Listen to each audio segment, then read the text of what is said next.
დილამშვიდობისა პირდაპირ ეთერშია დილის კურიერი. ზურაბ ჟვანიას ძმა გოგლა ჟვანია ადასტურებს, რომ მას ექს-პრემიერის გარდაცვალების ადგილზე არატრადიციული სექსუალური ურთიერთობის სცენა დახვდა, თუმცა იმავდროულად იგი ამბობს, რომ ეს დადგმული იყო. მან ამის შესახებ რუსთავი 2-ის ეთერში განაცხადა გიორგი გაბუნიას გადაცემაში არჩევანი. თოქ-შოუ ზურაბ ჟვანიასა და რაულ უსუფოვის საქმეზე ამერიკის გამოძიების ფედერალური ბიუროს დასკვნას ეხებოდა, რომელიც სამაუწყებლო კომპანიას კონფიდენციალურმა წყარომ მიაწოდა. გოგლა ჟვანია დაუგეგმავად მას შემდეგ ჩაერთო ტელეფონით, რაც გადაცემაში გამოძიების ფედერალური ბიუროს ექსპერტიზის დასკვნის აქამდე გასაიდუმლოებული ნაწილი გახმაურდა. ექს-პრემიერის ძმის განმარტებით ოჯახს ყველა დეტალის შესახებ ინფორმაცია ჯერ კიდევ 2004 წლიდან აქვს და ამ საქმეზე ახალი არაფერი თქმულა. მისივე მტკიცებით არატრადიციული სექსუალური სცენის დადგმა ყოფილი ხელისუფლების ინტერესში შედიოდა და მათ სურდათ საზოგადოებას სწორედ ეს ვერსია დაეჯერებინა.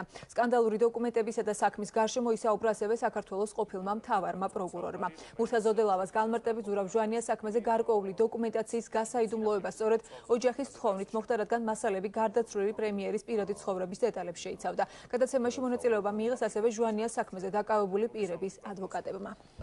გარკვეული დოკუმენტები გასაიდუმლოებული იქნა იმის გამო, რომ მაშინ იქნა მიღებული გადაწყვეტილება, რომ არ მომხდარიყო გასაჯაროება, ესე ვთქვათ, საქმის იმ ნაწილის, რომელიც გამოკვეთავდა გარკვეულ პირადი ცხოვრების გარკვეულ დეტალებს. პოლიტიკური გადაწყვეტილება იყო ცხადია, რადგან ეხებოდა ქვეყნის მეორე პირს, პოლიტიკურ თანამდებობის პირს და იმავდროულად უნდა ითქვას, ხაზი უნდა გაისვას იმას, რომ ეს თხოვნა მოდიოდა ასევე ოჯახისგან. ის ნაწილი საქმისა, რომელსაც საიდუმლოდ გრიფი მიენიჭა, აბსოლუტურად ღია იყო ოჯახისთვის, ანუ ოჯახი მე შემიძლია ცალსახად გითხრათ, ამაჯერებლად გითხრათ, რომ ოჯახი ამ ნაწილს რა თქმა უნდა იცნობს. ის რომ რაღაც ტიპის გაყალბებები მოხდა, ეს არის ხელისუფლების გავლენის ქვეშ ყოფილი პროკურატურის ასე ვთქვათ ერთ-ერთი ვერსია, თუმცა უნდა ითქვას ცალსახად, რომ ეს არის რაღაცა დიდი მითის ნაწილი, მაგრამ რეალობა სხვა არის, სინამდვილე სხვა არის, რომელიც როგორც ჩანს ამ ეტაპზეც არ აწყობთ, რომ იყოს გამჟღავნებული. არსებობს მითი, რომელსაც უკვე ბოლო 2 წელიწადნახევარია კვებავენ უკვე კონკრეტული ადამიანების ბედის სერით.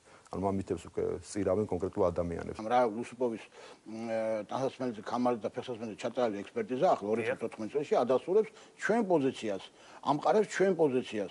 ამიტომ არ მოიტანეს თავის საწინააღმდეგო მტკიცებულებებს, ხა რატომ მოიტანს პროკურატურა, როდის მოუტანია. იქ არა მარტო გენეტიკური მასალა აღმოჩენილი ვერნიფსი, არამედ თვით სანაბეჭდებია. მე ახლა თუ არ ვცდები ხა რაოდენობა 27 ანაბეჭდი უნდა იყოს აღმოჩენილი ზურაბ ჟვანიას და ცოტა ნაკლები რაულ უსუფოვის სხვა